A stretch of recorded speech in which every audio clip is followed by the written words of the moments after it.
क्या आप जानते हैं कि जिस फिरौन ने पूरी जिंदगी खुद को खुदा कहा, उसकी हजारों साल पुरानी लाश एक फ्रांसीसी डॉक्टर के इस्लाम कबूल करने की वजह बन गई।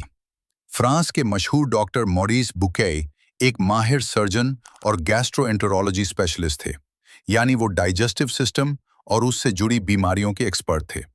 1976 में फ्रेंच गवर्नमेंट ने उन्हें फिरौन रैमसिस दूम की मम्मी की तहकीक और रेस्टोरेशन की जिम्मेदारी दी। जब दूसरे एक्सपर्ट्स मम्मी को महफूज बनाने के काम में मसरूफ थे, तो डॉक्टर मॉर्स बुकाई एक अलग सवाल पर गौर कर रहे थे। आखिर इस फिरौन की मौत कैसे हुई? तहकीक के दौरान उन्होंने देखा कि मम्मी के जिस्म पर नमक के आसार मौजूद थे, जो इस बात की निशानी थे कि वो पानी में डूबा था। साथ ही ये भी वाज़ेह था कि उसकी लाश को डूबने के फौरन बाद निकाल लिया गया और जल्दी से प्रिजर्व कर दिया गया ताकि बॉडी खराब न हो। ये बात डॉक्टर बुकाई के लिए बहुत हैरानकुन थी। वो सोचने लगे कि आखिर क्यों सिर्फ इसी फिरौन का जिस्म इतनी अच्छी हालत में महफूज रहा, जबकि दूसरे फिरौनों की बॉडीज इस तरह महफूज नहीं रह सकें। जब वो अपनी फाइनल रिपोर्ट तैयार कर रहे थे, तो उनके एक कलीग ने आहिस्ता से कहा, इस डिस्कवरी पर इतना हैरान मत हो, क्योंकि मुस्लिम अपनी मुकद्दस किताब कुरान में फिरौन के डूबने और उसके जिस्म के महफूज रहने का जिक्र पहले ही करते हैं। ये सुनकर डॉक्टर बुकाई हैरत में पड़ गए। उनके लिए ये मानना मुश्किल था कि 1400 साल पहले ऐसी बात कैसे बयान की जा सकती थी, जबकि मॉडर्न साइंस ने ये हकीकत अभी डिस्कवर की थी।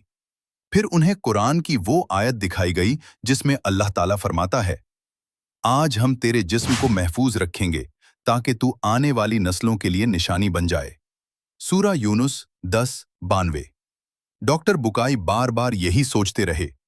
जब ये मम्मी 1898 में डिस्कवर हुई, तो कुरान में इसका जिक्र 1400 साल पहले कैसे मौजूद था? क्या हजरत मोहम्मद सल्लल्लाहु अलैहि वसल्लम को ये हकीकत उस वक्त मालूम थी जब पूरी दुनिया इससे बेखबर थी? इन्हीं सवालात के जवाब तलाश करने के लिए वो सऊदी अरब गए, जहां एक मेडिकल कॉन्फ्रेंस हो रही थी।